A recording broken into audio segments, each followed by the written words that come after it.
¿Alguna vez te has preguntado cuál es el propósito de la vida?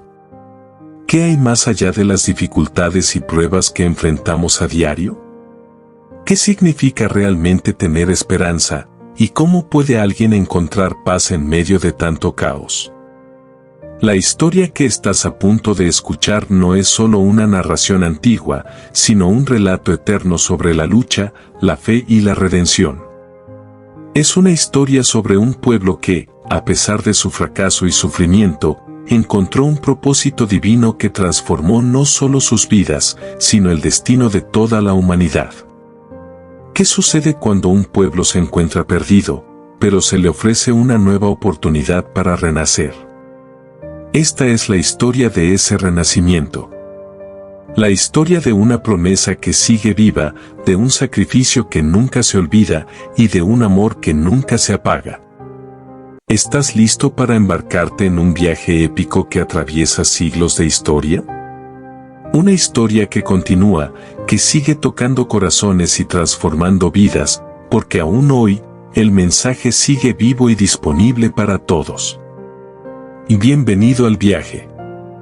En un tiempo lejano, cuando las estrellas parecían contar historias y las tierras de Israel se extendían como un lienzo de promesas, un reino florecía bajo el gobierno de un hombre elegido por el mismo Dios. El reino de Israel estaba al borde de la grandeza, pero también de la decadencia, pues su rey David había dejado una huella imborrable en la historia, y su sucesor, Salomón, había alcanzado la cúspide de la sabiduría y el poder. Sin embargo, el amor por la justicia y la sabiduría no podría detener lo que el destino ya había trazado. Salomón, conocido por su riqueza infinita y su sabiduría incomparable, había logrado construir el templo de Dios en Jerusalén, la joya de su reino. Durante su reinado, Israel vivió una época de paz, prosperidad y alianzas con los pueblos vecinos. Pero en la oscuridad de la opulencia, los susurros del descontento se alzaban. A medida que los años avanzaban, la corrupción se infiltraba lentamente en el corazón del reino, y las semillas de la división comenzaban a germinar en la tierra sagrada. Cuando Salomón murió, el reino se encontraba dividido entre el amor y el miedo. Su hijo Roboam, con un corazón joven y sin la misma sabiduría de su padre, heredó un reino en tensión. En su coronación, el pueblo se acercó, clamando por un alivio en las cargas que su padre había impuesto. Tu padre fue un rey fuerte, pero tú, hijo mío, ¿serás un rey justo?, preguntaron. Roboam, sin la suficiente sabiduría, decidió escuchar a sus jóvenes consejeros y aumentar los impuestos, una decisión que desencadenaría una serie de eventos que cambiarían la historia de Israel. El reino se fracturó en dos, el reino de Israel al norte, bajo el liderazgo de Jeroboam, y el reino de Judá al sur, con Roboam como su rey. Así comenzó una era de reinos divididos, de batallas, traiciones y la constante lucha por la supervivencia. Los vientos de la división soplaban con fuerza, y el futuro de la nación elegida parecía incierto. Mientras tanto, en la tierra de Israel, un hombre se levantaba, llamado Elías, un profeta destinado a desafiar a los reyes y a la corrupción del pueblo. Su destino estaba escrito en las estrellas, y su fuego celestial iluminaría los corazones de aquellos dispuestos a escuchar. Pero mientras el reino se desmoronaba, las almas del pueblo de Israel se preguntaban, ¿podría Elías ser la luz que los guiara en la oscuridad que se avecinaba? Con esta división que marcaba un antes y un después, comenzaba la travesía épica del Libro de Reyes. Los desafíos de los reyes no solo serían luchas por el poder, sino pruebas de fe, sacrificio y redención. El tiempo de los grandes reyes había terminado, y con ello, un nuevo capítulo comenzaba, uno en el que la gloria y la ruina de Israel se definirían por la decisión de sus gobernantes. La voz de Elías resonó en las tierras desérticas, un eco de advertencia para aquellos que desoían la palabra de Dios. En la corte de Acab, rey de Israel, la maldad había tomado raíces profundas. Acab, un rey que se había dejado seducir por la reina Jezabel, había despojado a Israel de su alma. Su gobierno estaba marcado por la idolatría, la injusticia y el desdén hacia el Dios verdadero. Elías, en su valentía profética, desafió a Acab y a su pueblo, desafiando los poderes de la oscuridad que habían oscurecido la tierra. En el monte Carmelo, la confrontación entre Elías y los profetas de Baal se convirtió en una batalla épica. En un desafío único, Elías les dijo a los 450 profetas de Baal: el Dios que responda con fuego, ese será el verdadero Dios. Los profetas de Baal, con todo su poder, invocaron a su Dios, pero no hubo respuesta. El fuego no descendió. Entonces, Elías, confiado en la palabra de Dios, oró y, en un suspiro del cielo, el fuego descendió, consumiendo el sacrificio y mostrando la verdadera gloria de Jehová. El pueblo, al ver este milagro, cayó de rodillas y proclamó: Jehová es el verdadero Dios. Sin embargo, la victoria de Elías fue efímera, pues Jezabel, furiosa ante la humillación de su Dios, juró vengarse de Elías. El profeta, temeroso por su vida, huyó al desierto, donde Dios lo sustentó, mostrándole que la grandeza de un rey no se encuentra en su poder terrenal, sino en su obediencia a la voluntad divina. En la oscuridad del desierto, Elías encontró consuelo en la voz de Dios, quien le ordenó ungir a Hazael como rey de Siria, a Jehú como rey de Israel y a Eliseo como su sucesor. Así, el ciclo de juicios y redenciones continuó. La caída de Acab y la muerte de Jezabel estaban selladas, y el reino de Israel se encontraba al borde de la perdición. La batalla por el alma de Israel había comenzado, y con cada rey que subía al trono, el destino del reino estaba más entrelazado con la voluntad de Dios. La lucha por la supervivencia de Israel se estaba escribiendo en cada acción, en cada sacrificio. Y mientras Elías preparaba el terreno para la próxima generación de líderes, Israel se adentraba en un periodo de caos, una época en la que los destinos de los reyes y del pueblo se mezclarían con la justicia divina. Los días de Acab estaban contados. Su maldad y la corrupción de su reinado, sumados a la infamia de su esposa Jezabel, sellaron el destino de Israel. La ciudad de Jezreel, un lugar que alguna vez brilló con promesas de grandeza, se convirtió en el escenario de una tragedia predestinada. Y Laiche, el profeta del juicio, había declarado que Acab no vería la paz ni la prosperidad que tanto anhelaba. Después de la confrontación en el monte Carmelo, donde la presencia de Jehová se mostró poderosamente, Acab, cegado por el orgullo y la arrogancia, no se arrepintió de su maldad. Su reino comenzó a desmoronarse lentamente, pues las naciones vecinas, como Siria, comenzaron a desafiar a Israel con más fervor. Un día, mientras Acab se encontraba en su palacio en Jezreel, Elías se presentó ante él. El profeta, con palabras de fuego, le dijo: «Has vendido tu alma al mal. La sangre que has derramado no quedará sin castigo, y en este mismo lugar, Jezabel será devorada por los perros». Acab, al escuchar estas palabras, trató de evadir el juicio de Dios, pero su destino ya estaba sellado. Poco tiempo después, la profecía se cumplió. Acab fue herido en batalla, y mientras huía de sus enemigos, las flechas lo alcanzaron. En su agonía, el rey trató de salvarse, pero cuando se encontró en su carro, la sangre comenzó a derramarse sobre el suelo. «Lleva a Acab a la ciudad», ordenó el comandante. «Limpia su carro, que su sangre no se derrame sobre el campo, porque es el castigo de Dios». Y así, la palabra del Señor fue cumplida. Acab murió, y su cadáver fue comido por los perros en la misma ciudad de Jezreel, como Elías lo había profetizado. Con la caída de Acab, el reino de Israel se sumió en la incertidumbre.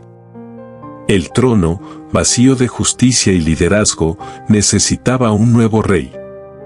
Dios, en su infinita misericordia, eligió a un hombre de carácter fuerte y determinante, Jehú, un comandante militar cuyo destino estaba marcado por la mano divina.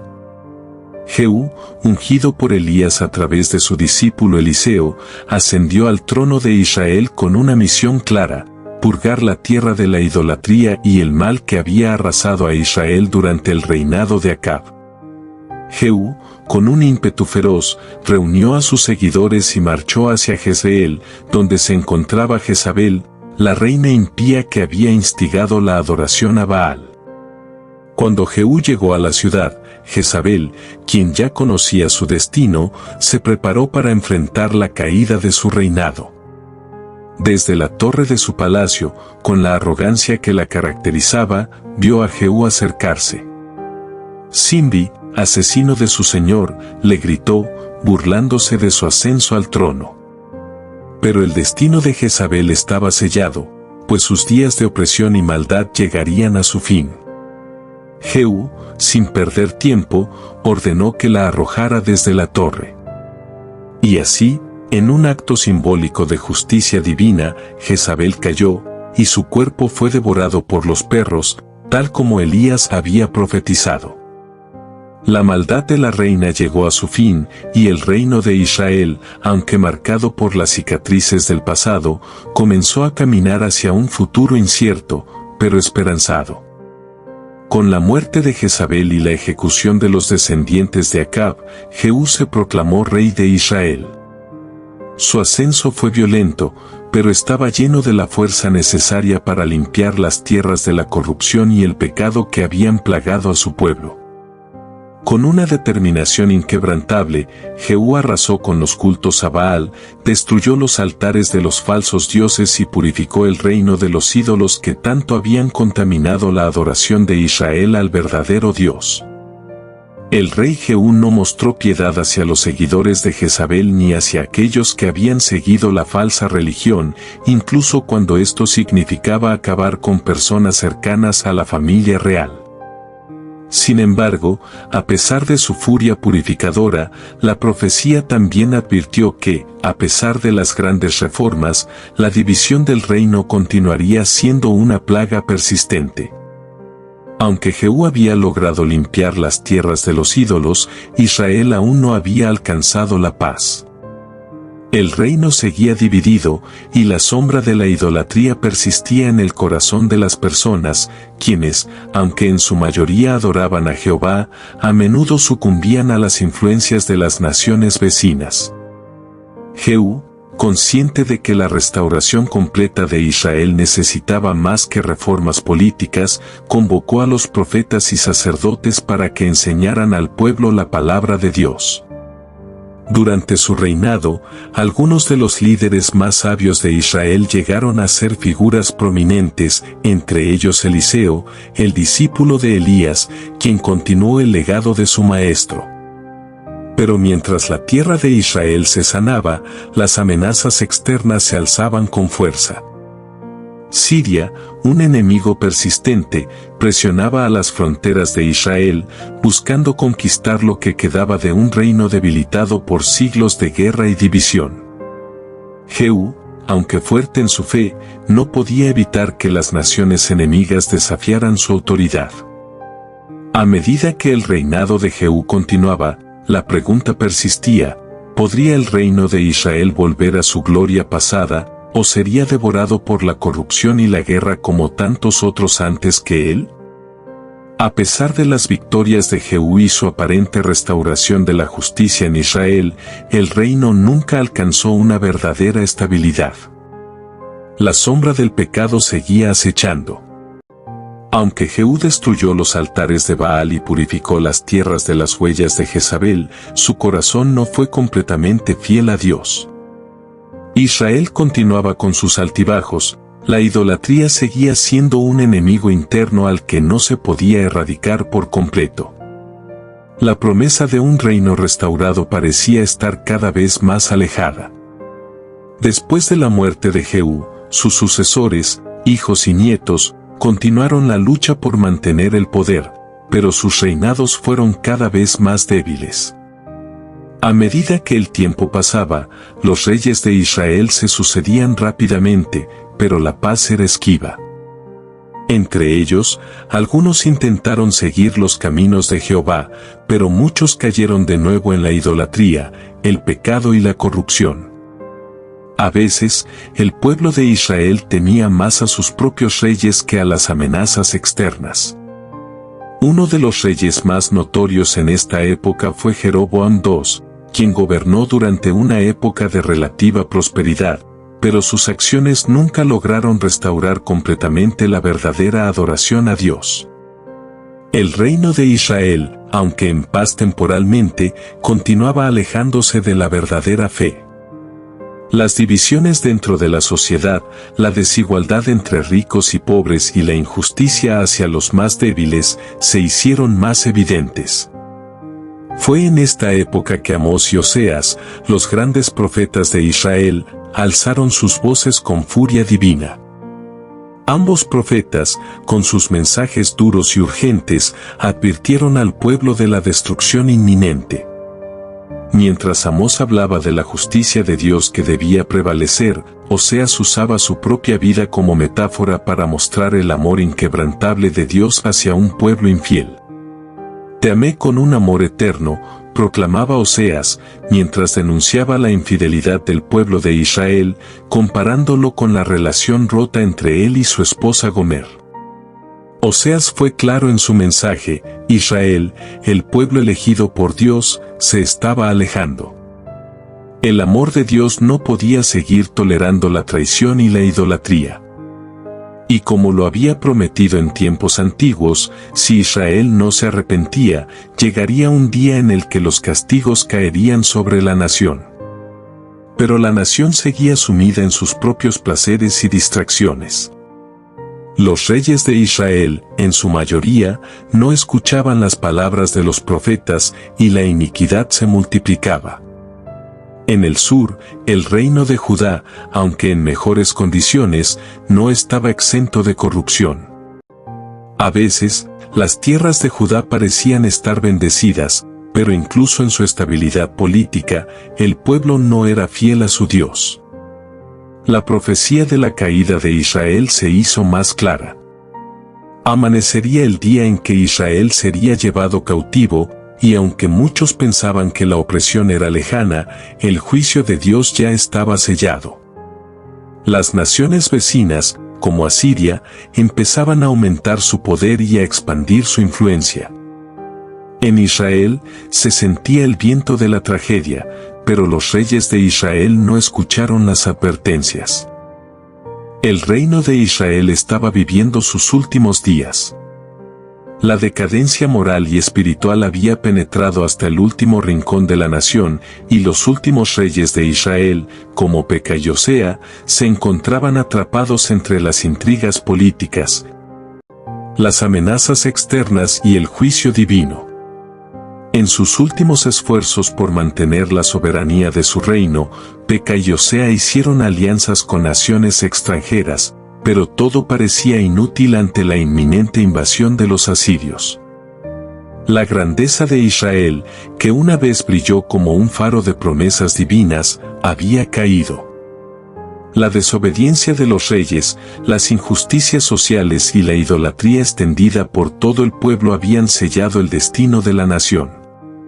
Las palabras de los profetas, como Amós y Oseas, no fueron escuchadas, y el arrepentimiento nunca llegó. En medio de este caos, los asirios, bajo el liderazgo del rey Tiglat-Pileser III, atacaron las tierras del norte y asediaron la ciudad de Samaria, la capital de Israel. Durante 3 largos años, la ciudad resistió, pero la fortaleza de la ciudad no pudo sostenerse ante la presión del ejército asirio, conocido por su brutalidad y eficacia en la guerra.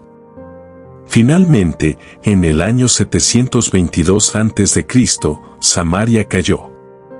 El reino del norte de Israel fue completamente derrotado, y sus habitantes fueron llevados en cautiverio a Asiria, una nación extranjera que dispersó a las tribus de Israel por todo su vasto imperio. Así, la maldición de la dispersión de las 10 tribus de Israel se cumplió.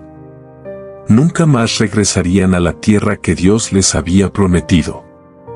El reino de Israel se desintegró y su gente se perdió en la historia.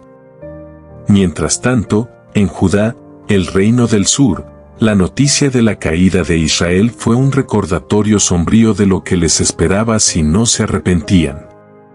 Sin embargo, Judá no era inmune a la corrupción. Aunque algunos reyes como Ezequías y Josías intentaron hacer reformas religiosas y regresar a la verdadera adoración de Dios, el daño ya estaba hecho. Los enemigos de Judá también se aproximaban, y el fin de la monarquía de David parecía inevitable. La caída de Samaria resonó como un trueno en toda la tierra de Israel. El viento de la derrota se llevó consigo el último vestigio de un reino glorioso, y el pueblo de Dios, una vez elegido y bendecido, fue arrastrado a la humillación y al cautiverio. Los asirios, en su avasalladora conquista, no solo destruyeron las murallas de Samaria, sino que también desmantelaron las esperanzas y la identidad de un pueblo que había sido testigo de milagros y profecías divinas. Los deportados, las 10 tribus de Israel, fueron dispersados por todo el vasto imperio asirio. Sus tierras, antes fértiles y bendecidas por Dios, ahora se convirtieron en un despojo para otras naciones. Las familias fueron arrancadas de sus hogares, y los caminos, una vez recorridos por los peregrinos de la fe, quedaron vacíos. En el exilio, las almas de los israelitas se enfrentaban a la pregunta más dolorosa: ¿por qué Dios permitió este sufrimiento? Los profetas, como Oseas, habían advertido que el pueblo debía arrepentirse, que debía abandonar sus ídolos y volver a la adoración del verdadero Dios. Pero Israel, ciega ante la gracia, continuó su camino de perdición hasta que no hubo vuelta atrás. El cautiverio significó más que una pérdida territorial. Fue la ruptura de una relación con Dios, la desobediencia al pacto que Él había hecho con los patriarcas. El pueblo de Israel fue arrancado de su tierra, y los altares de Baal, que una vez fueron desmantelados por Jehú, resurgieron en las tierras de los extranjeros. Durante estos oscuros días, el pueblo de Israel quedó sin esperanza. Muchos comenzaron a preguntarse si el pacto de Dios con Abraham y David había llegado a su fin, si las promesas hechas por generaciones ya no tenían valor. El exilio, la pérdida de la patria y la muerte de la identidad fueron una amarga prueba del precio que se paga por la infidelidad. Sin embargo, en medio de la desesperación hubo destellos de esperanza. Los profetas, como Amós y Oseas, seguían siendo voces en el desierto, instando al arrepentimiento y advirtiendo del juicio de Dios. Pero el pueblo, en su sufrimiento, comenzaba a recordar las palabras de Moisés y de los antiguos profetas. A pesar del desarraigo y la destrucción, el pueblo de Israel no podía olvidar la promesa que había sido hecha: un día, Dios los devolvería a su tierra. Mientras las 10 tribus de Israel vagaban por las tierras extranjeras, sin esperanza de retorno, Judá observaba con temor lo que había sucedido con su hermano del norte. En Jerusalén, la ciudad de David, los reyes, como Ezequías, comenzaron a temer que su reino también sufriría el mismo destino. Sin embargo, mientras Judá se encontraba al borde del colapso, Isaías, uno de los profetas más poderosos de Judá, alzó su voz con un mensaje de esperanza y restauración. Isaías, el profeta llamado por Dios, no solo denunció la corrupción de los líderes y el pueblo, sino que también proclamó una visión del futuro, un futuro en el que Israel y Judá serían restaurados, un futuro en el que Dios, con su misericordia infinita, sanaría las heridas de su pueblo y lo devolvería a su tierra. No te he olvidado, dijo Isaías, tus pecados han sido perdonados, y aunque te has ido lejos, tu restauración está garantizada. A través de su visión, Isaías vio a un siervo sufriente, un Mesías que tomaría sobre sí mismo los pecados del pueblo y los redimiría de su cautiverio espiritual. Aunque Israel y Judá enfrentaban el juicio por su desobediencia, había una promesa divina: aunque caigan 1000 a tu lado y 10.000 a tu diestra, no te afectarán. El regreso del pueblo de Dios, aunque lejano, ya estaba marcado por la voluntad divina. Mientras tanto, en el reino del norte, los israelitas deportados a Asiria empezaban a adaptarse a sus nuevas vidas, pero las semillas de la desesperanza se sembraban en sus corazones. ¿Algún día regresarán a la tierra prometida? ¿Sería la promesa de restauración para ellos, o el juicio eterno se había cumplido? Los israelitas comenzaban a escuchar historias sobre el futuro retorno de su pueblo, y aunque el regreso parecía ser solo un sueño lejano, la esperanza seguía viva en sus corazones.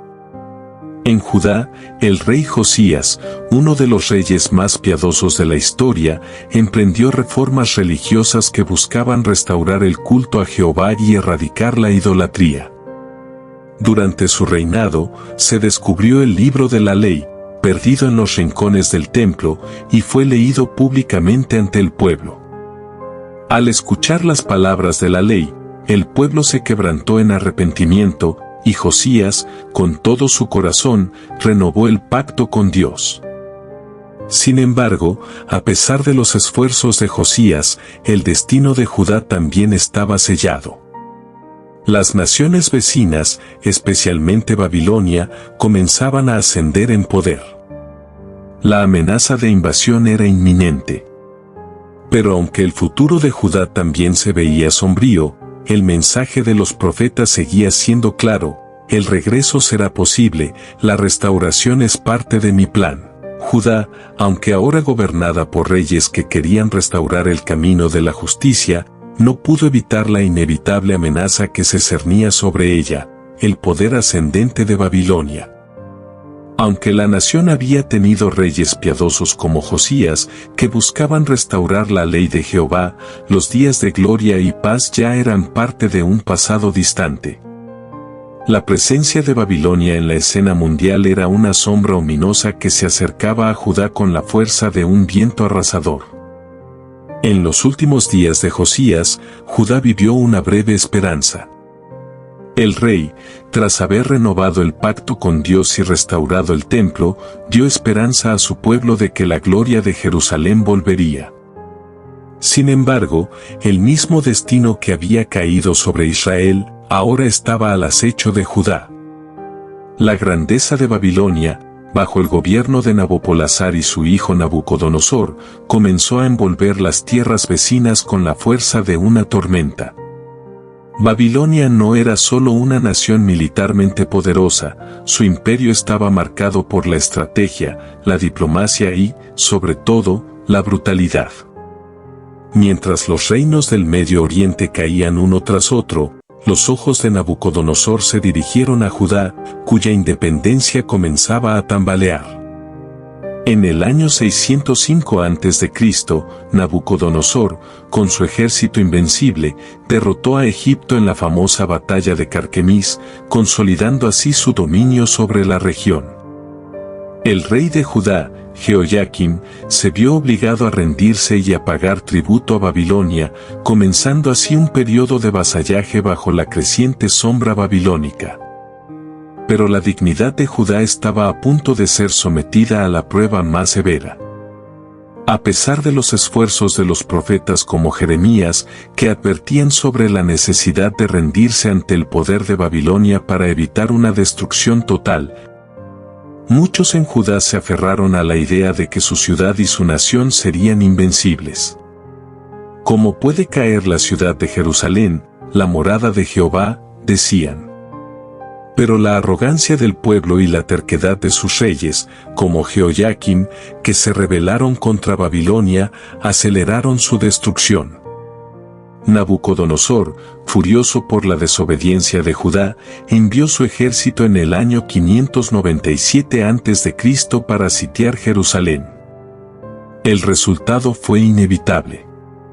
La ciudad cayó, y Jeconías, el rey de Judá, fue deportado a Babilonia junto con los nobles y los artesanos más valiosos de la ciudad. En el lugar de Jeconías, Nabucodonosor colocó a Sedequías, quien, aunque inicialmente prometió lealtad, pronto también desafió el poder babilónico. Jeremías, fiel a su misión, continuaba proclamando la destrucción de Jerusalén. Sin embargo, su voz era solo un susurro entre las murmuraciones de los reyes y los líderes, quienes ignoraron sus advertencias. Así como lo dice Jehová, no teman a Babilonia, ni se rebelen, pues es en su mano donde está el destino de Jerusalén. La rebelión de Sedequías contra Babilonia fue el último intento desesperado de Judá por recuperar su independencia. Pero ese acto de desafío solo aceleró la sentencia de muerte que se cernía sobre la ciudad de Jerusalén.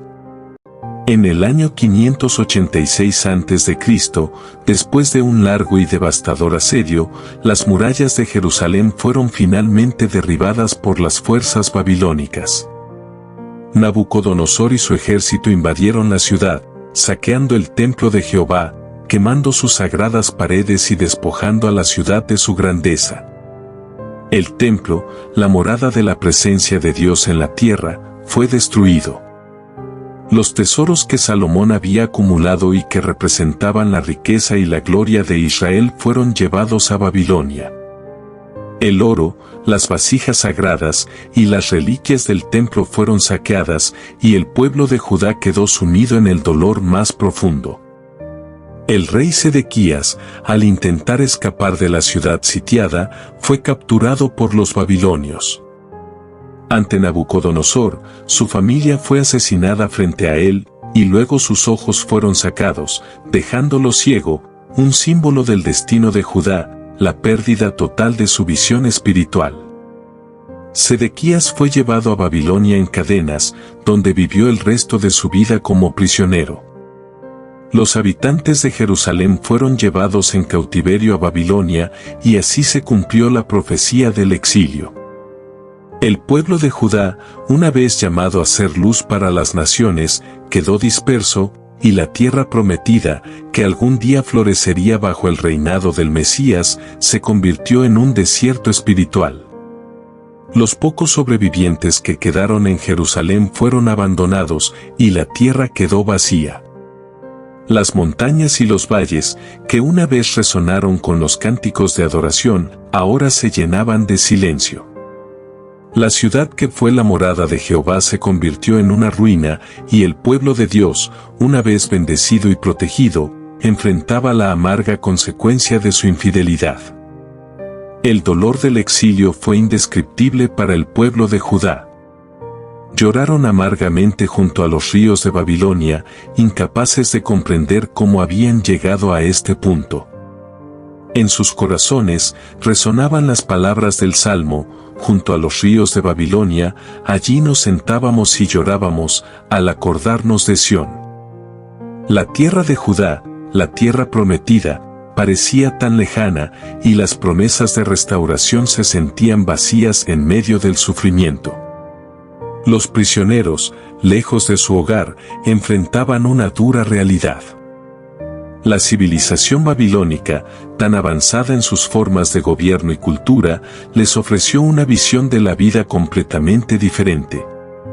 Muchos de los israelitas se asimilaron, adaptándose a la vida en la exótica Babilonia, pero otros, fieles a las enseñanzas de sus padres, se mantenían firmes, aferrándose a las promesas de Dios y esperando el cumplimiento de la restauración. En medio de este sufrimiento, surgieron voces de esperanza. El profeta Ezequiel, entre los exiliados, fue levantado por Dios para declarar que, aunque la nación estaba en ruinas, la restauración no estaba fuera del alcance de la soberanía divina. Aunque estéis como huesos secos en el valle, proclamó Ezequiel, un viento soplará sobre vosotros, y reviviréis. La promesa de la resurrección espiritual y física de Israel se convirtió en una luz en la oscuridad. El pueblo de Judá, aunque perdido y disperso, no estaría condenado para siempre. Dios no olvidó a su pueblo. Aunque el juicio era necesario, la misericordia siempre ha estado presente en el corazón de Dios. Volveréis a vuestra tierra, proclamó el profeta, y seréis restaurados. El exilio de Judá fue una experiencia devastadora, no solo física, sino también espiritual. Los habitantes de Jerusalén se encontraron atrapados entre dos mundos, el del recuerdo glorioso de su tierra ancestral y el del presente de cautiverio y humillación. La grandeza de Jerusalén, su templo y sus murallas imponentes, parecían un sueño lejano y distante. Los israelitas en Babilonia, al recordar su hogar, se sentían desconectados de su identidad. ¿Qué les quedaba de su tierra prometida si todo lo que conocían había sido destruido?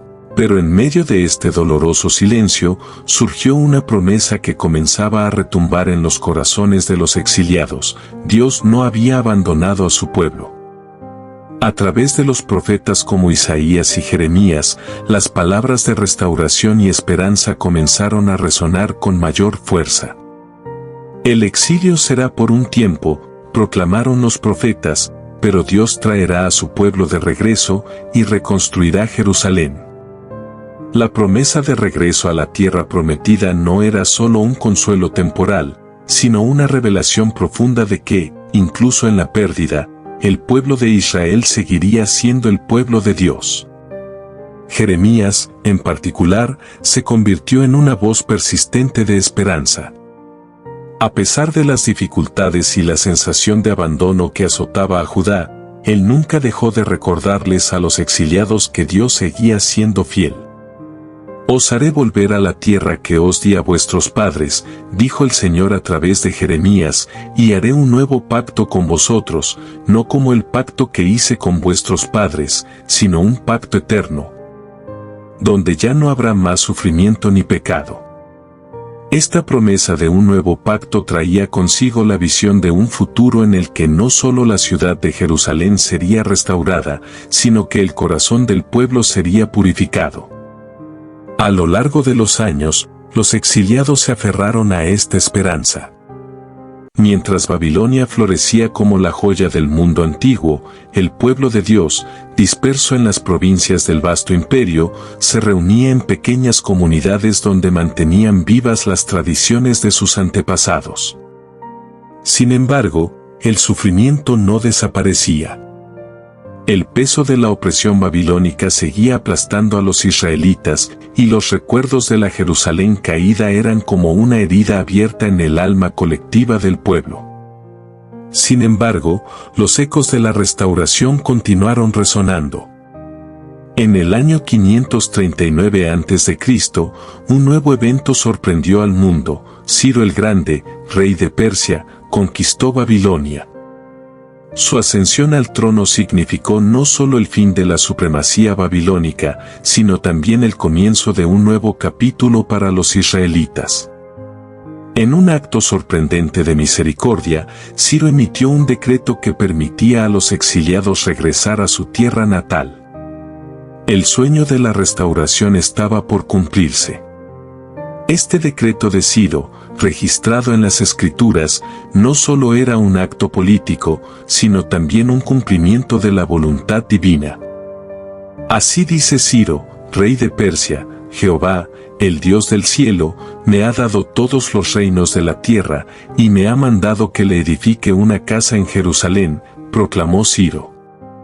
Esta declaración no solo permitía a los exiliados regresar, sino que también daba paso a la reconstrucción del templo de Jerusalén. Era la realización de la profecía que decía que el pueblo de Dios sería restaurado, que el templo volvería a ser el centro de la adoración y que, finalmente, las promesas de Jehová se cumplirían. Con este decreto, comenzaron los preparativos para el regreso a la tierra prometida. Pero el retorno no fue un proceso simple ni rápido. El pueblo de Israel había estado en el exilio por generaciones y muchos de los jóvenes nacidos en Babilonia no conocían Jerusalén ni su cultura. Regresar a la tierra de sus antepasados significaba no solo un viaje físico, sino también un regreso al corazón espiritual de su identidad. Zorobabel, descendiente del rey David y líder de los exiliados, fue el primero en guiar a un grupo de israelitas de regreso a Judá. Zorobabel, con el corazón lleno de fe y el liderazgo de un pueblo que había sufrido mucho, encabezó la primera oleada de regreso, comenzando con la reconstrucción de los cimientos del templo. Aunque las dificultades fueron grandes, los exiliados se aferraron a la promesa de que Dios estaría con ellos, que su presencia volvería a llenar su ciudad y que el sacrificio y la adoración serían restaurados. En ese regreso, también se levantaron otros líderes espirituales, como Esdras y Nehemías, quienes no solo ayudaron en la reconstrucción física de Jerusalén, sino que también impulsaron la restauración espiritual del pueblo. Esdras, un sacerdote y escriba, desempeñó un papel crucial en la reactivación de la ley de Dios entre el pueblo, mientras que Nehemías, con su gran habilidad administrativa, lideró la reconstrucción de las murallas de Jerusalén. El retorno, aunque prometedor, no fue fácil. La oposición interna y externa era constante. Los enemigos que rodeaban a Jerusalén, entre ellos los samaritanos y otros pueblos vecinos, se oponían activamente al regreso y la reconstrucción del templo. Sin embargo, el pueblo de Dios no se rindió. Bajo la mano de Dios, y a pesar de los obstáculos, la ciudad de Jerusalén comenzó a renacer de sus cenizas, y la gloria de Dios comenzó a regresar a la ciudad que una vez fue su morada. El regreso de los exiliados a Jerusalén fue solo el comienzo de una ardua reconstrucción. No solo se trataba de levantar murallas y templos, sino también de restaurar la vida espiritual de un pueblo que, durante generaciones, había estado desconectado de su Dios y su herencia. La tarea era monumental, pero en los corazones de los israelitas regresados, la esperanza brillaba con fuerza. La reconstrucción del templo, bajo el liderazgo de Zorobabel, se convirtió en un símbolo de la restauración divina. Los primeros cimientos fueron puestos con gran júbilo, pero las dificultades no tardaron en aparecer. A medida que los trabajos avanzaban, los enemigos que rodeaban Jerusalén se hicieron más agresivos. Los samaritanos, los pueblos vecinos, y aquellos que habían quedado en la región durante el exilio, veían con recelo el regreso de los israelitas. El temor de que el templo restaurado significara el renacimiento de un poderoso reino judío les impulsó a tratar de frenar la obra. A pesar de las amenazas y los ataques, el pueblo no se dio por vencido. Los profetas Ageo y Zacarías fueron enviados por Dios para alentar a los trabajadores y recordarles que no estaban solos. Ageo, en su mensaje, les dijo: «El Señor de los ejércitos dice, yo estaré con vosotros». Zacarías, por su parte, les mostró una visión de esperanza: «No con ejército ni con fuerza, sino con mi espíritu, dice Jehová de los ejércitos». Finalmente, después de años de arduo trabajo y a pesar de las dificultades, el segundo templo fue completado, aunque no tan glorioso como el primero. Sin embargo, su finalización representaba algo más profundo: la fidelidad de Dios a su promesa de restauración. El templo no era solo un edificio, era un símbolo del retorno de la presencia de Dios al pueblo de Israel. La adoración volvió a ser el centro de la vida de la nación y el sacrificio fue restaurado. Sin embargo, la restauración no fue solo física. A través de los esfuerzos de Esdras y Nehemías, también hubo un renacimiento espiritual. Esdras, un escriba y sacerdote devoto, reunió al pueblo y les leyó la ley de Moisés. Cuando los israelitas escucharon las palabras de la ley, se dieron cuenta de cuánto se habían alejado de los mandamientos de Dios. En un acto de arrepentimiento colectivo, el pueblo se unió en oración, llorando por su pecado y pidiendo el perdón de Dios. Hermanos y hermanas, comenzó el exiliado con una voz clara y fuerte: hoy nos reunimos aquí, no para enfrentarnos, no para dividirnos, sino para sanar lo que está roto. Nos reunimos no solo como miembros de una iglesia, sino como seres humanos que buscan algo más que las promesas vacías del poder. Nos reunimos como aquellos que aún creen en la verdadera fe, la que trasciende los dogmas y las reglas impuestas, la fe que vive en el amor, en la justicia y en la verdad. La multitud escuchaba en silencio, algunos con lágrimas en los ojos. El exiliado continuó, hablando de la necesidad de devolverle a la iglesia su alma, de restaurar la comunidad de fe, de desmantelar las jerarquías corruptas que la habían despojado de su propósito original. Nos hemos perdido en el camino. La iglesia ya no es un refugio de consuelo, sino una prisión. Nos han enseñado a temer más que a amar. Nos han enseñado a obedecer sin cuestionar. Pero yo les digo, hermanos, que la verdadera fe no se impone. La fe se vive, se comparte, se cultiva en los corazones de cada uno de nosotros. Hoy, nos reunimos no solo para protestar, sino para proclamar que somos libres, que nuestra fe es más grande que cualquier institución, que ningún hombre o mujer puede robarnos lo que es divino. La multitud estalló en aplausos. No era solo una manifestación política, sino un despertar espiritual. La gente comenzó a cantar, a orar, a abrazarse. El exiliado se quedó allí, observando el poder de su propia palabra, el poder de la fe cuando se vive con sinceridad. A lo lejos, algunos observadores comenzaron a notar que la situación estaba escalando. Los agentes de la iglesia, los que habían sido enviados para sofocar la resistencia, comenzaban a acercarse, pero algo había cambiado.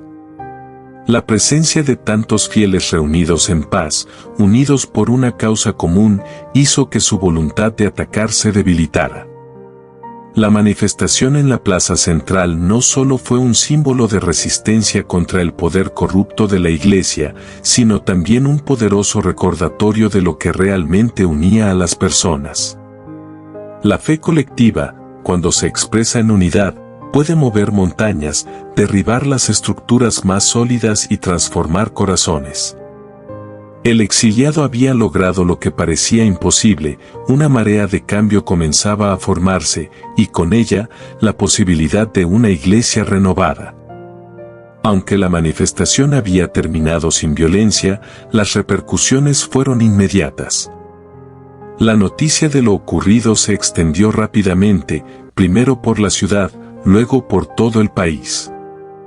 La gente comenzó a hablar, a compartir sus pensamientos sobre lo que había sucedido, sobre el mensaje del exiliado. Muchos en las calles se sintieron inspirados, no solo por su llamado a la justicia, sino por su mensaje de esperanza y amor. Los líderes de la iglesia, preocupados por la magnitud de la manifestación, comenzaron a intensificar sus esfuerzos para desacreditar a el exiliado y su movimiento. Sin embargo, las tácticas de difamación, los ataques en los medios y las acusaciones de herejía ya no funcionaban como antes. La verdad de la voz del exiliado había calado demasiado hondo en las conciencias de las personas. Su lucha no era contra la iglesia, sino por el alma de la iglesia, por su regreso a la fe auténtica y pura. A medida que los días pasaban, el exiliado y sus seguidores se dieron cuenta de que no solo estaban luchando por el futuro de la iglesia, sino por la regeneración de una sociedad que también había caído en las mismas trampas de poder y control. Las estructuras opresivas no solo existían en el ámbito religioso, sino también en las instituciones gubernamentales, económicas y sociales. El cambio que el exiliado había comenzado con la fe debía ahora extenderse a todos los rincones de la vida. La manifestación, aunque pacífica, había marcado el inicio de una nueva etapa. La resistencia no sería fácil, pero la gente sabía que no podían volver atrás. Habían encontrado algo más grande que la simple lucha contra una institución, habían encontrado un propósito común, una causa en la que todos podían creer. Los días después de la manifestación fueron como una tormenta tranquila. La ciudad, que había sido testigo de los eventos sin precedentes en la plaza central, comenzaba a cambiar. La gente, que anteriormente había caminado por las calles con indiferencia, ahora compartía conversaciones cargadas de emoción y esperanza. Había una nueva chispa en los ojos de aquellos que sentían que finalmente podían hablar sin temor.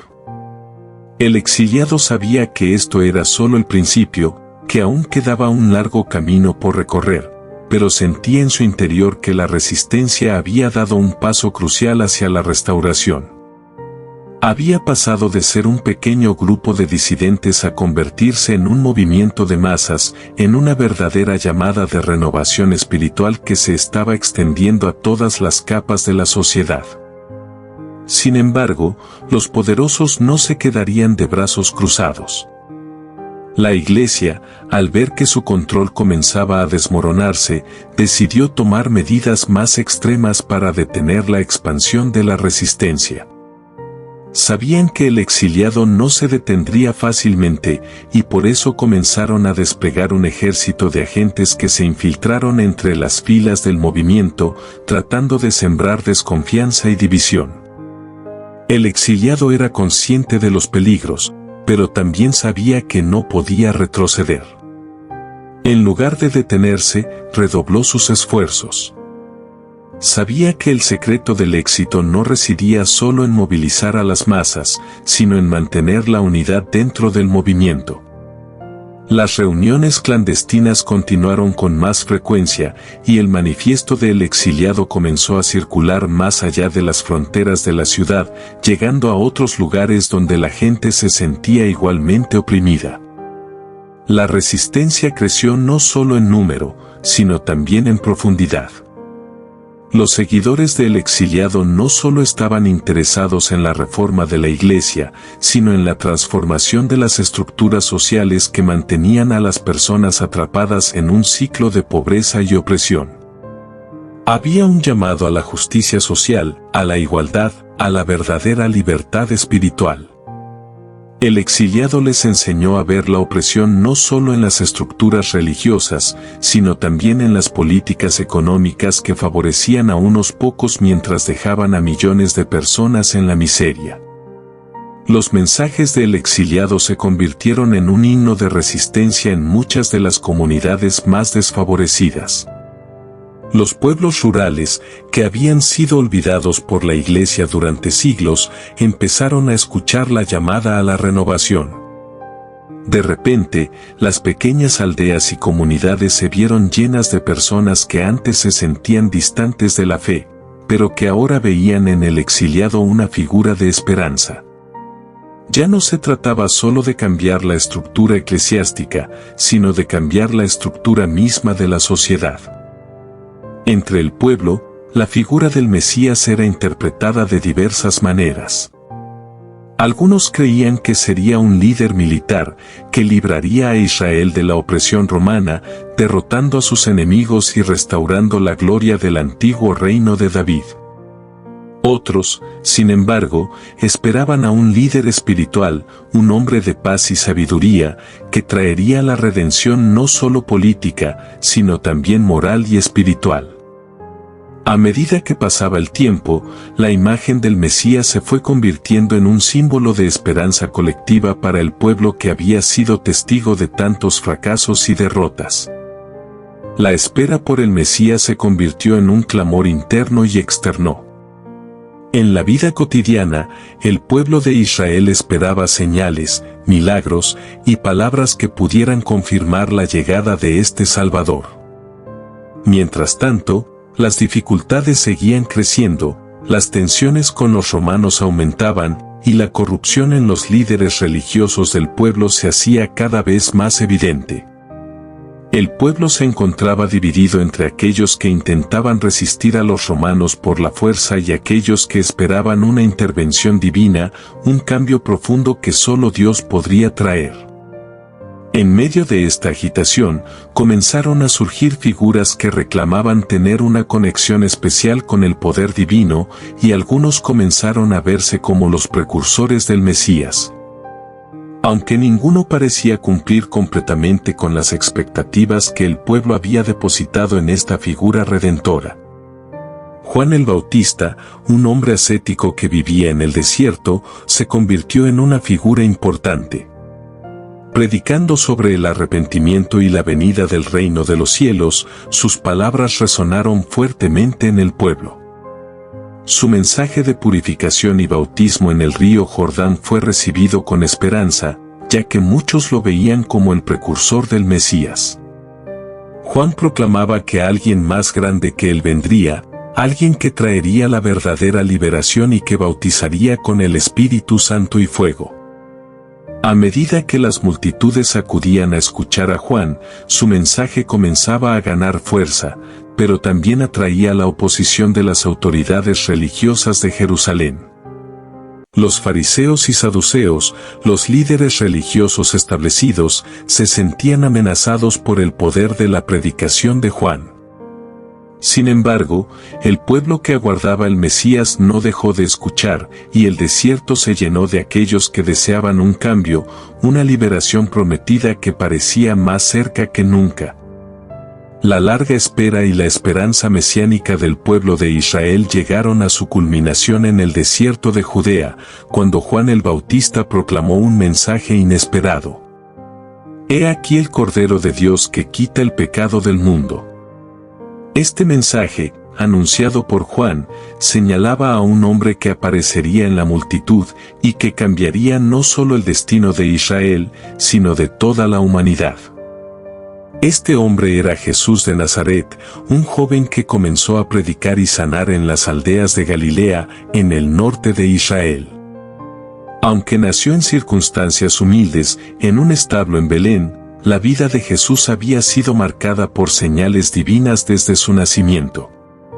Los ángeles habían anunciado su llegada, y su vida había estado rodeada de milagros, desde su infancia hasta su madurez. Jesús, como el Mesías prometido, no era el líder militar que muchos esperaban. No vino para derrotar a los romanos con la espada, sino para derrotar el pecado y la muerte con su vida. Predicaba el amor, la paz, la reconciliación y la justicia, llamando a todos los hombres, especialmente a los pobres y marginados, a unirse al reino de Dios. Sus enseñanzas revolucionaron la comprensión del pueblo de Israel sobre la ley de Dios. Jesús habló del amor incondicional de Dios, de la importancia de perdonar a los enemigos, de la humildad como una virtud suprema, y de la vida eterna que solo se encontraba en una relación genuina con Dios. A través de parábolas como la del Hijo Pródigo, el Buen Samaritano y la Oveja Perdida, Jesús mostró una nueva visión de lo que significaba ser parte del pueblo de Dios. No se trataba solo de obedecer reglas, sino de tener un corazón transformado por el amor y la misericordia divina. Sus milagros, que incluían sanaciones, resurrecciones de muertos y la multiplicación de alimentos, eran signos de su poder divino y de la llegada del reino de Dios en la tierra. Pero, a pesar de sus poderosas obras, Jesús también comenzó a enfrentar oposición feroz, especialmente de los líderes religiosos, quienes veían sus enseñanzas como una amenaza a su autoridad. Jesús comenzó a ser visto como un revolucionario, un hombre que cuestionaba las estructuras religiosas establecidas y desafiaba la tradición de los fariseos y saduceos. Las multitudes, por un lado, lo adoraban como el Mesías, pero los líderes de Jerusalén lo veían como un impostor, alguien que debía ser detenido para preservar el orden religioso y político. La tensión en Jerusalén se fue intensificando conforme se acercaba la Pascua, la gran festividad judía. Jesús sabía que su tiempo estaba llegando a su fin, y en una última cena con sus discípulos, instituyó lo que más tarde sería conocido como la Santa Cena, un acto simbólico de su sacrificio inminente. Este es mi cuerpo, que es entregado por vosotros, haced esto en memoria de mí, les dijo, al compartir el pan y el vino, símbolos de su sacrificio. Esa misma noche, en el jardín de Getsemaní, Jesús oró fervientemente, pidiendo a Dios que, si fuera posible, apartara de él el sufrimiento que estaba a punto de enfrentar. Sin embargo, en su obediencia y humildad, aceptó la voluntad divina, no se haga mi voluntad, sino la tuya. Fue entonces cuando Judas Iscariote, uno de los 12 discípulos, llegó con una multitud armada para entregarlo a los soldados romanos, marcando el inicio de su camino hacia la cruz. A lo largo de esa noche y el siguiente día, Jesús fue sometido a un juicio injusto por parte de los líderes religiosos judíos y, finalmente, entregado a Poncio Pilato, el gobernador romano. Aunque Pilato no encontraba culpa en él, bajo la presión de la multitud, ordenó su crucifixión. Jesús fue azotado, coronado con espinas y obligado a cargar su cruz hasta el Gólgota, el lugar de su ejecución. En la cruz, Jesús sufrió un tormento indescriptible, no solo físico, sino espiritual. En su última respiración, exclamó, consumado es, significando que su sacrificio había cumplido el propósito divino, la redención de la humanidad. Al morir, el velo del templo se rasgó de arriba a abajo, simbolizando el acceso directo a Dios que ahora estaba disponible para todos, no solo para los sacerdotes. Pero lo más sorprendente estaba por suceder. 3 días después, en el mismo lugar de su sepultura, Jesús resucitó de entre los muertos, venciendo la muerte y demostrando que Él no solo era el Mesías prometido, sino el Hijo de Dios, el Redentor del mundo. Su resurrección marcó el principio de una nueva era para la humanidad, ofreciendo la salvación a todos los que creen en Él. El amanecer del tercer día fue testigo de un milagro que cambiaría el curso de la historia para siempre. El cuerpo de Jesús, que había sido colocado en un sepulcro sellado, ahora yacía vacío. La piedra que cubría la entrada al sepulcro fue removida, y 2 mujeres, María Magdalena y la otra María, se encontraron con un ángel en el lugar donde se había enterrado al Maestro. ¿Por qué buscáis entre los muertos al que vive? Les dijo el ángel, no está aquí, ha resucitado. La noticia de la resurrección de Jesús se esparció rápidamente entre sus discípulos, quienes primero no podían creer lo que escuchaban. Sin embargo, en ese mismo día, Jesús se apareció a varios de ellos, comenzando por María Magdalena, quien fue la primera en verlo. La mujer, en lágrimas, se acercó al Maestro resucitado, y Jesús le dijo, «Ve a mis hermanos y diles que subo a mi Padre y vuestro Padre, a mi Dios y vuestro Dios». A lo largo de los siguientes días, Jesús se apareció en varias ocasiones a sus discípulos, fortaleciéndolos y consolándolos con la certeza de que Él había vencido la muerte. En su encuentro con los 2 discípulos en el camino a Emaús, les abrió las Escrituras, mostrándoles que todo lo que había sucedido con Él era el cumplimiento de las profecías que hablaban del Mesías sufriente y resucitado. Jesús les explicó que su sacrificio no había sido un fracaso, sino una victoria, pues era a través de su muerte y resurrección que la salvación para toda la humanidad sería posible. En otro encuentro, Tomás, uno de los 12 apóstoles, no creyó en la resurrección hasta que vio con sus propios ojos las marcas de los clavos en las manos de Jesús. «Mi Señor y mi Dios», exclamó Tomás al tocar las heridas de Jesús, reconociendo finalmente quién era verdaderamente aquel que había resucitado.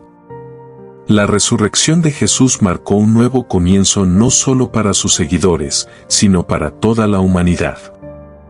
Jesús, al vencer la muerte, abrió el camino para que todos los que creyeran en Él pudieran recibir el perdón de sus pecados y la promesa de la vida eterna. Su resurrección era la primera de muchas, y todos los que fueran parte de su cuerpo resucitarían un día, como Él lo había hecho. Así, la promesa de un nuevo reino, uno sin fin, comenzó a tomar forma. Después de pasar 40 días con sus discípulos, enseñándoles acerca del reino de Dios y preparándolos para la misión que debían cumplir, Jesús les dio su última instrucción. Id por todo el mundo y predicad el Evangelio a toda criatura. Los discípulos, ahora fortalecidos por la presencia y la revelación de Cristo resucitado, estaban listos para enfrentar el mundo con la buena nueva de salvación. Con la resurrección de Jesús consumada y la misión dada, llegó el momento de la ascensión de Jesús al cielo. En una montaña de Galilea, ante la presencia de sus discípulos, Jesús les bendijo y les dio una última advertencia: recibiréis poder cuando haya venido sobre vosotros el Espíritu Santo, y me seréis testigos en Jerusalén, en toda Judea, en Samaria y hasta lo último de la tierra. Estas palabras, llenas de autoridad divina, marcaron el comienzo de la expansión del mensaje de salvación más allá de las fronteras de Israel. Mientras los discípulos miraban, maravillados, Jesús ascendió al cielo, dejando una nube que lo cubrió a su vista. Un par de ángeles se aparecieron entonces a los discípulos y les dijeron: este mismo Jesús, que ha sido tomado de vosotros al cielo, así vendrá como le habéis visto ir al cielo. La promesa de la segunda venida de Cristo fue dada con claridad, y los discípulos sabían que, aunque su Maestro ya no estaría con ellos en cuerpo, su misión debía continuar. El impacto de la ascensión fue profundo. Los discípulos regresaron a Jerusalén con gran gozo, sabiendo que su misión no había terminado, sino que comenzaba una nueva etapa de su vida. El Evangelio debía ser llevado al mundo entero, y el Espíritu Santo les capacitaría para cumplir esta misión. 10 días después, en el día de Pentecostés, ocurrió un evento milagroso que transformaría la vida de la Iglesia para siempre. Los discípulos estaban reunidos en un mismo lugar cuando de repente, un viento recio llenó toda la casa, y lenguas como de fuego se posaron sobre cada uno de ellos. Fue el momento en que recibieron al Espíritu Santo, quien les dio el poder para hablar en diferentes lenguas y predicar con valentía el mensaje de Jesucristo. Este fue el nacimiento oficial de la Iglesia cristiana, un pueblo unido por el Espíritu de Dios. En ese mismo día, Pedro, lleno del Espíritu Santo, se levantó y predicó el primer sermón cristiano en público. Su mensaje fue claro: Jesús, el Mesías prometido, había sido crucificado, pero Dios lo había resucitado de entre los muertos, y ahora ofrecía perdón y vida eterna a todos los que se arrepintieran y creyeran en Él. Al final de su predicación, 3,000 personas fueron bautizadas y añadidas a la iglesia. La iglesia comenzó a crecer rápidamente. Los discípulos y los primeros cristianos compartían todo lo que tenían, se dedicaban a la enseñanza de los apóstoles, a la oración y a la partición del pan. La comunidad cristiana se fortaleció, y cada día más personas se unían al movimiento, al ver el amor y la unidad que existían entre los creyentes. La misión de la iglesia, tal como Jesús lo había ordenado, no solo se limitaba a Jerusalén. Los apóstoles comenzaron a extenderse hacia Judea, Samaria y, eventualmente, hasta los rincones más lejanos del Imperio Romano. La obra de Cristo no solo cambió a los que vivían en su tiempo, sino que comenzó a transformar el mundo entero. La iglesia cristiana, nacida en el corazón de Jerusalén, comenzó a extenderse rápidamente más allá de sus fronteras. Pedro, el líder de los apóstoles, fue uno de los principales defensores del mensaje del Evangelio entre los judíos, pero el mensaje de Jesucristo pronto llegó a las naciones gentiles a través de otro apóstol, Pablo de Tarso.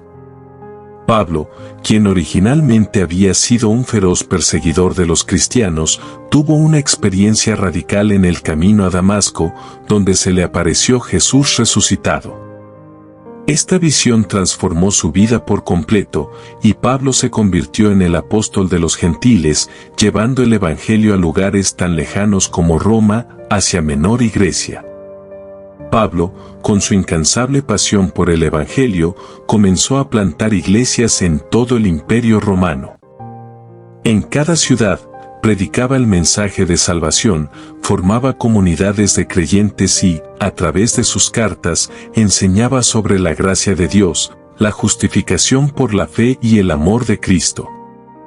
Sus cartas, que fueron escritas bajo la inspiración del Espíritu Santo, llegaron a ser fundamentales para la doctrina cristiana y se incluyen en el Nuevo Testamento.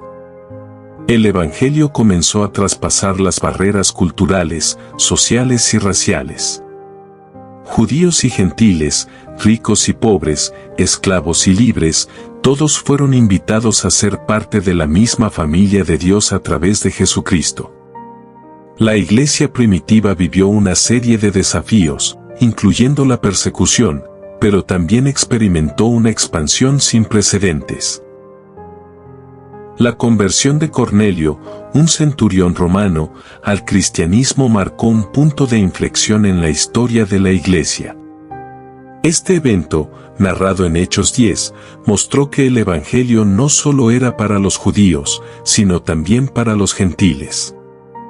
En este momento, Pedro comprendió que la gracia de Dios era para todos los pueblos, sin distinción.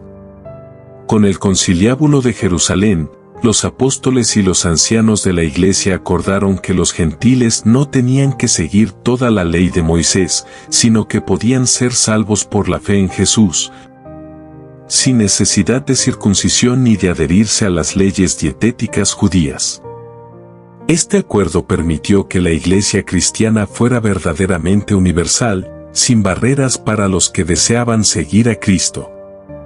A medida que el evangelio se expandía por todo el Imperio Romano, la persecución de los cristianos se convirtió en una realidad ineludible. Los primeros seguidores de Jesús no solo enfrentaron la resistencia de las autoridades judías, que los consideraban una secta herética, sino también la de los romanos, que veían en el cristianismo una amenaza para el orden establecido. Los cristianos se negaban a adorar al emperador como un dios, y su lealtad a Cristo por encima del emperador románico los ponía en conflicto con el poder imperial. La persecución, aunque terrible, se convirtió en uno de los catalizadores del crecimiento de la iglesia. Muchos cristianos fueron arrestados, torturados y asesinados por su fe. Uno de los primeros mártires fue Esteban, un diácono en Jerusalén, quien fue apedreado hasta morir por predicar que Jesús era el Mesías. La muerte de Esteban, registrada en Hechos 7, desencadenó una ola de persecución que llevó a muchos cristianos a huir de Jerusalén y dispersarse por otras regiones. Sin embargo, este exilio no detuvo la obra de Dios, al contrario, permitió que el mensaje del Evangelio llegara a lugares como Samaria, Fenicia, Chipre y Antioquía, donde las primeras iglesias gentiles comenzaron a formarse. Mientras tanto, Saulo de Tarso, el futuro Pablo, se convirtió en uno de los mayores persecutores de la iglesia. Impulsado por su fervor religioso, Saulo perseguía implacablemente a los cristianos, arrestándolos y llevándolos a juicio. Sin embargo, en el camino a Damasco, Saulo tuvo un encuentro personal con Jesucristo resucitado, que lo dejó ciego y lo transformó por completo.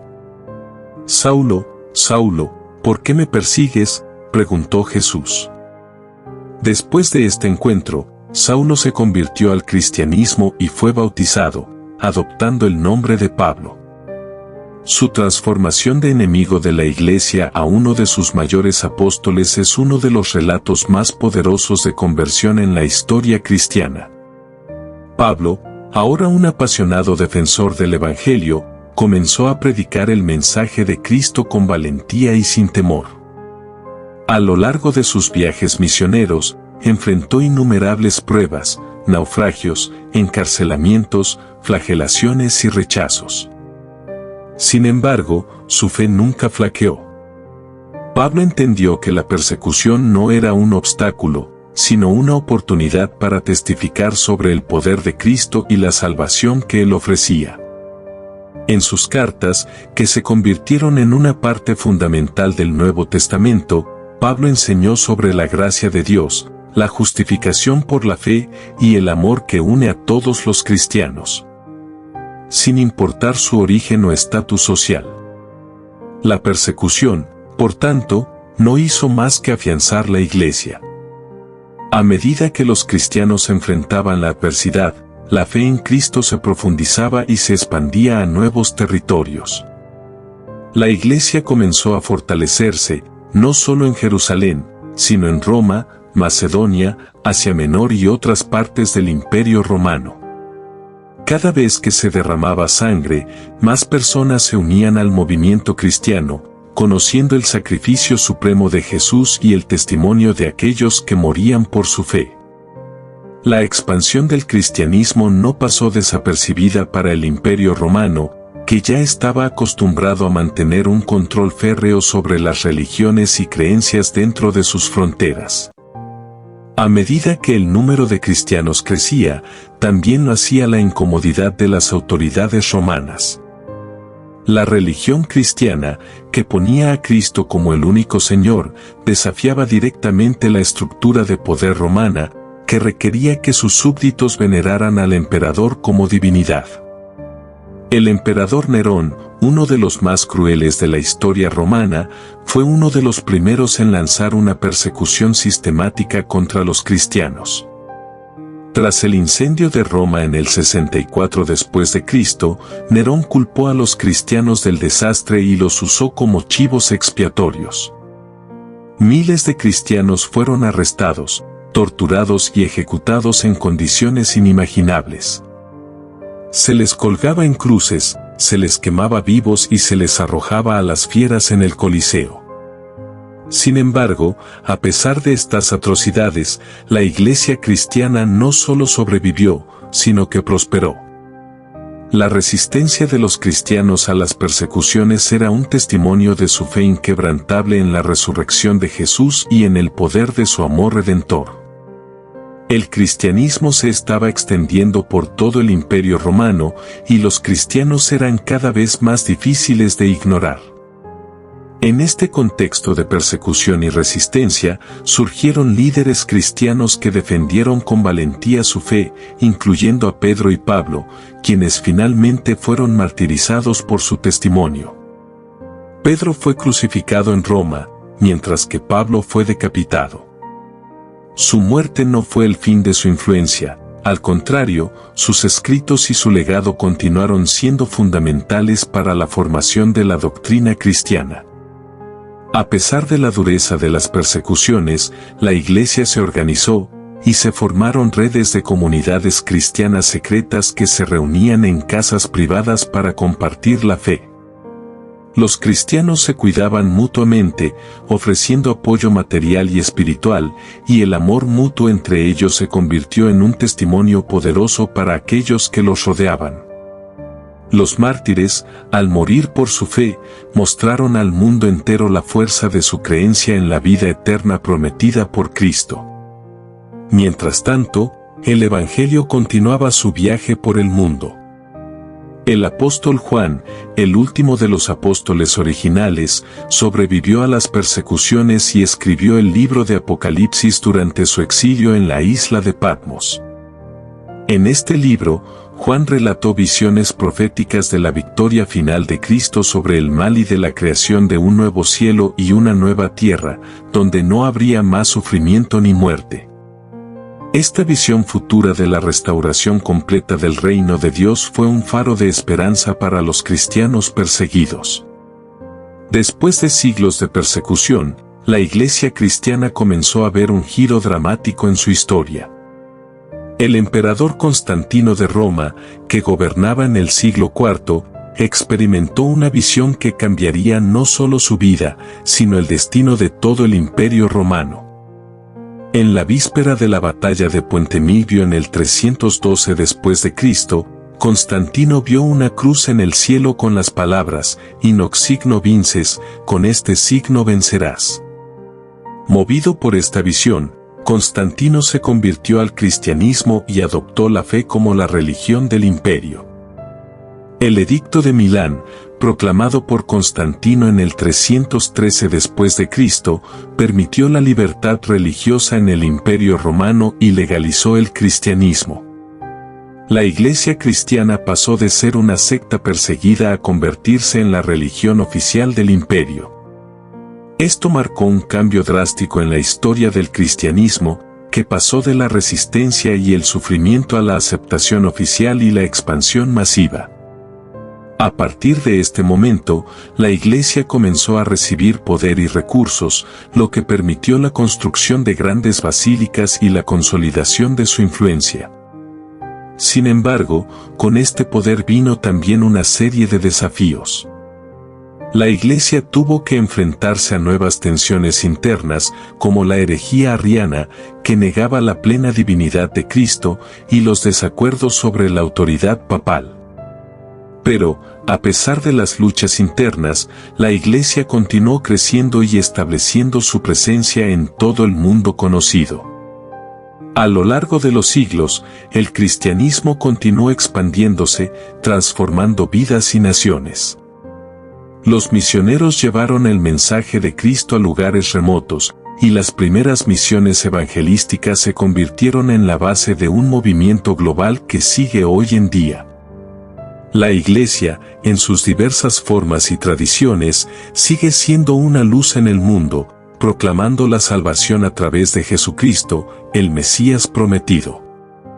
Su mensaje, que comenzó en un pequeño grupo de discípulos, sigue alcanzando millones de corazones en todo el mundo. La Iglesia continúa siendo un testimonio de la gracia y la misericordia de Dios, y su misión sigue siendo la de predicar el Evangelio, hacer discípulos y esperar la segunda venida de Cristo. La promesa del regreso de Cristo, que comenzó con los primeros apóstoles, sigue viva en cada generación de cristianos. A través de las pruebas, las persecuciones y las bendiciones, la Iglesia avanza con la esperanza de un futuro glorioso, cuando Dios restaurará todas las cosas y el mal será derrotado para siempre. El reino de Dios será establecido en su totalidad, y todos aquellos que han seguido a Cristo en la fe y el amor vivirán con Él para siempre en un mundo sin fin. A medida que el cristianismo avanzó a través de los siglos, se transformó y se adaptó a diferentes culturas, pero su mensaje esencial nunca cambió. Desde los primeros discípulos hasta el día de hoy, el mensaje de salvación a través de Jesucristo sigue siendo la piedra angular de la fe cristiana. Sin embargo, en el transcurso de los siglos, la Iglesia cristiana ha enfrentado muchos desafíos, tanto internos como externos. En la era moderna, la Iglesia ha tenido que confrontar no solo la persecución externa y las pruebas espirituales, sino también una serie de cambios culturales, científicos y sociales que han puesto a prueba la integridad de su misión y mensaje. En los primeros siglos después de la conversión de Constantino, la Iglesia experimentó un crecimiento impresionante. Sin embargo, a medida que el cristianismo se integraba más profundamente en la estructura del Imperio Romano, también comenzaron a surgir divisiones internas que amenazaban su unidad.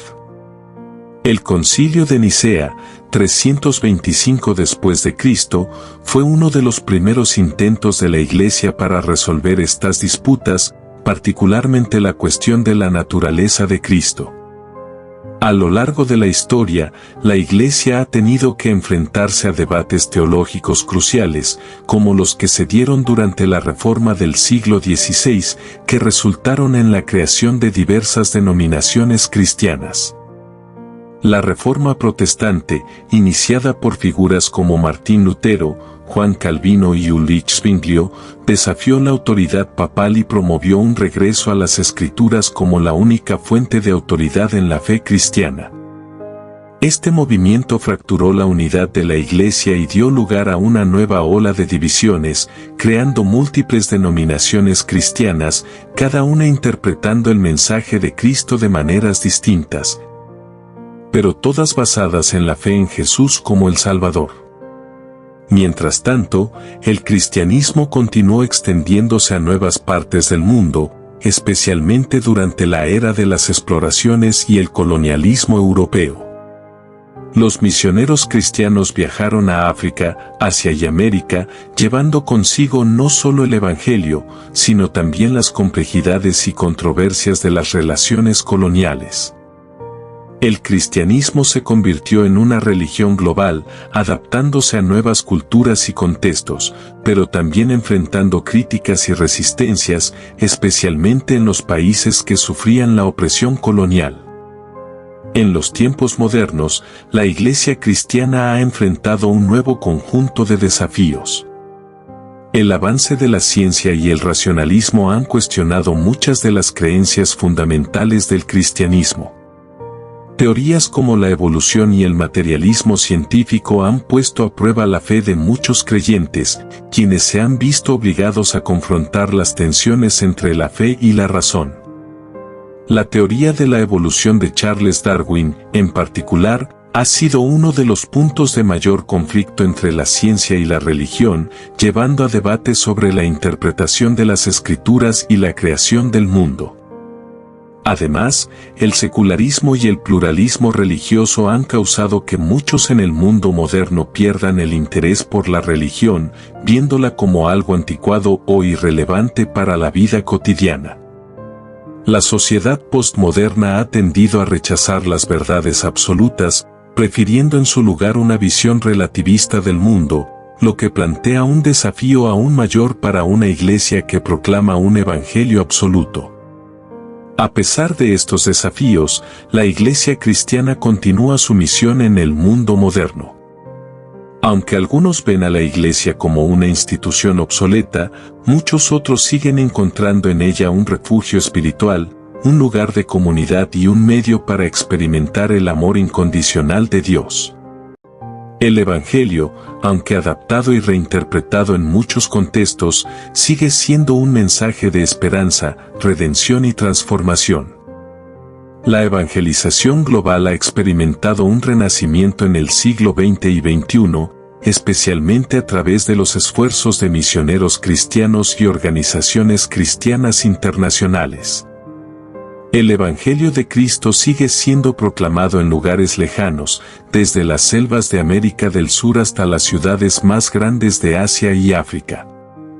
Sin embargo, este trabajo misionero enfrenta desafíos inéditos, ya que muchas partes del mundo están cada vez más cerradas a la religión y algunas regiones sufren persecución religiosa debido a su fe en Cristo. El cristianismo en África, por ejemplo, ha experimentado un gran auge en las últimas décadas. Millones de personas en países como Nigeria, Uganda y Sudáfrica han abrazado el cristianismo, convirtiéndolo en la religión más practicada en el continente. Sin embargo, este crecimiento ha venido acompañado de desafíos, como la persecución de los cristianos en países de mayoría musulmana y la tensión entre las diferentes denominaciones cristianas.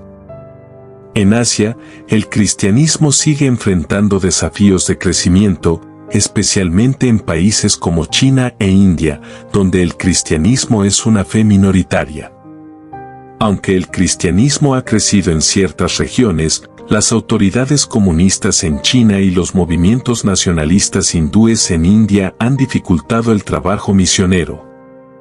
Y los cristianos en estas áreas a menudo enfrentan discriminación y persecución. A medida que el cristianismo continúa en su viaje a través del siglo XXI, se enfrenta a una serie de transformaciones profundas. La tecnología ha transformado la forma en que el mensaje del Evangelio se proclama y se recibe. Las redes sociales, Internet y las plataformas de streaming han permitido que el Evangelio llegue a rincones remotos del mundo de una manera que nunca antes fue posible. Las transmisiones en vivo, los podcasts cristianos y las aplicaciones móviles permiten que millones de personas tengan acceso a la palabra de Dios en tiempo real. Sin embargo, esta transformación tecnológica también ha traído consigo nuevos desafíos para la Iglesia. Mientras que la Iglesia tiene un acceso sin precedentes para llegar a las masas, la digitalización también ha creado un entorno donde las interacciones religiosas pueden ser más superficiales y menos comunitarias. El aislamiento, aunque mitigado por la tecnología, sigue siendo una amenaza para la conexión profunda entre los creyentes. El cristianismo, además, continúa adaptándose a las realidades sociales del mundo contemporáneo. La igualdad de género, la justicia social y los derechos humanos son temas de gran importancia dentro de la Iglesia hoy en día. Muchas iglesias cristianas se están posicionando activamente en contra de la pobreza, el racismo, la injusticia y la opresión. Organizaciones cristianas internacionales están comprometidas con el alivio de la pobreza, el cuidado del medio ambiente y la promoción de la paz en lugares de conflicto. Sin embargo, la Iglesia también enfrenta desafíos internos, como la división denominacional y las diferencias doctrinales que a veces crean barreras entre los cristianos. La creciente pluralidad religiosa en el mundo moderno ha dado lugar a un diálogo interreligioso que en algunos casos se ha mostrado productivo y en otros, problemático. A pesar de la división interna, los cristianos de todas las tradiciones siguen teniendo un propósito común, la proclamación de Jesucristo como el Salvador y el Rey de todo el mundo. Además, el cristianismo sigue enfrentando una gran persecución en muchas partes del mundo, especialmente en países de mayoría musulmana o comunista.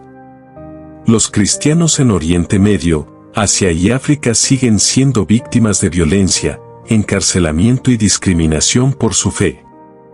La Iglesia perseguida, como se le conoce, sigue siendo una de las realidades más dolorosas del cristianismo moderno, y muchos cristianos siguen dando su vida por su fe, como lo hicieron los mártires de los primeros siglos. El cristianismo, entonces, continúa siendo una fuerza transformadora en el mundo. Aunque enfrenta desafíos, el mensaje del Evangelio sigue vigente, el amor de Dios, la esperanza de la resurrección y la promesa de un nuevo cielo y una nueva tierra. A medida que la Iglesia sigue avanzando, su misión de llevar la luz del Evangelio a un mundo necesitado de esperanza continúa siendo tan relevante hoy como lo fue hace 2000 años. A lo largo de los siglos, la historia del cristianismo ha sido marcada por momentos de resplandeciente gloria y abismales sombras. Desde sus humildes comienzos en las colinas polvorientas de Judea hasta convertirse en una de las religiones más influyentes del mundo, la Iglesia cristiana ha resistido las pruebas del tiempo, las persecuciones y las tribulaciones del corazón humano. La vida y el sacrificio de Jesucristo, su resurrección gloriosa y la promesa de un reino eterno, siguen siendo el faro que guía a millones de almas a través de la oscuridad hacia la luz que no se apaga.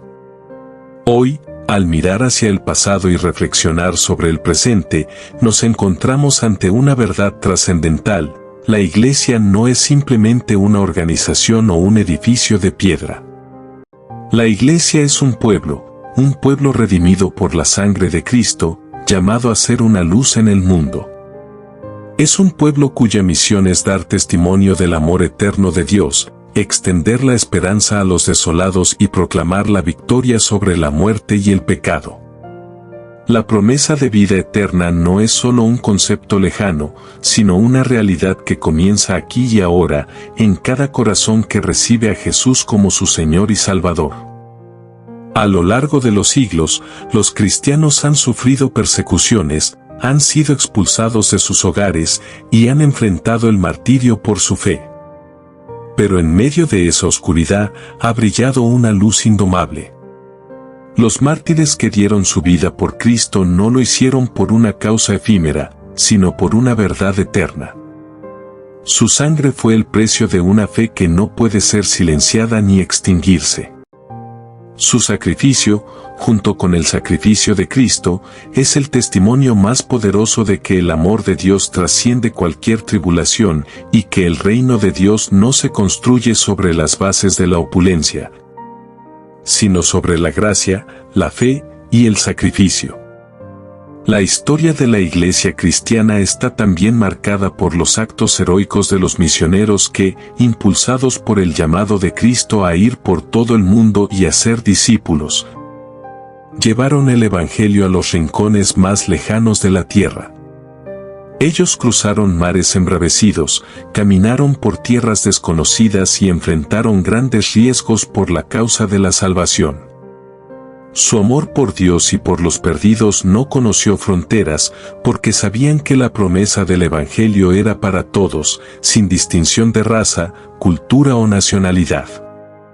En sus ojos brillaba la convicción de que un alma salva es el tesoro más grande que uno puede recibir, y que el reino de Dios es un lugar de acogida para todos aquellos que lo buscan con un corazón sincero. Pero a pesar de todas las batallas libradas y las victorias alcanzadas, el cristianismo hoy sigue enfrentando desafíos internos y externos. La tentación de abandonar los principios fundamentales de la fe, el confort del materialismo, la falta de fe genuina en un mundo que duda y busca respuestas en todo lo demás excepto en Dios. Estos son los desafíos que los cristianos de hoy deben enfrentar. El cristianismo moderno a veces se ve arrastrado por las corrientes de un mundo que está obsesionado con el éxito inmediato, el poder y el entretenimiento superficial, olvidando que el reino de Dios es otro. Este reino no se construye con riquezas materiales ni con poder político, sino con amor sacrificial, justicia verdadera y fe inquebrantable. ¿Qué significa ser parte de la Iglesia de Cristo hoy? Significa ser una parte activa de un cuerpo que tiene una misión celestial, un pueblo que no vive para sí mismo, sino para el bien de los demás. Ser iglesia en el mundo de hoy significa no ser conformista ni indiferente a las injusticias que nos rodean, sino ser luz en la oscuridad, ser sal en la tierra. Significa ser una voz que clama por la paz, la justicia, la igualdad y el amor, en un mundo que aún lucha por encontrar la verdadera reconciliación. Significa abrazar a los necesitados, dar esperanza a los desesperados y, sobre todo, compartir el mensaje más grande que jamás se haya proclamado, que en Cristo la muerte ha sido derrotada y que todos aquellos que creen en Él tienen la vida eterna. Miramos hacia el futuro con esperanza. La Iglesia de Cristo, a pesar de los ataques externos e internos, sigue siendo el instrumento de redención de Dios. Y aunque el camino esté lleno de incertidumbre, podemos tener la certeza de que el reino de Dios sigue avanzando. A través de cada generación, a través de cada sacrificio, la semilla del Evangelio sigue creciendo. Las puertas del infierno no prevalecerán contra la Iglesia. Cristo lo ha prometido.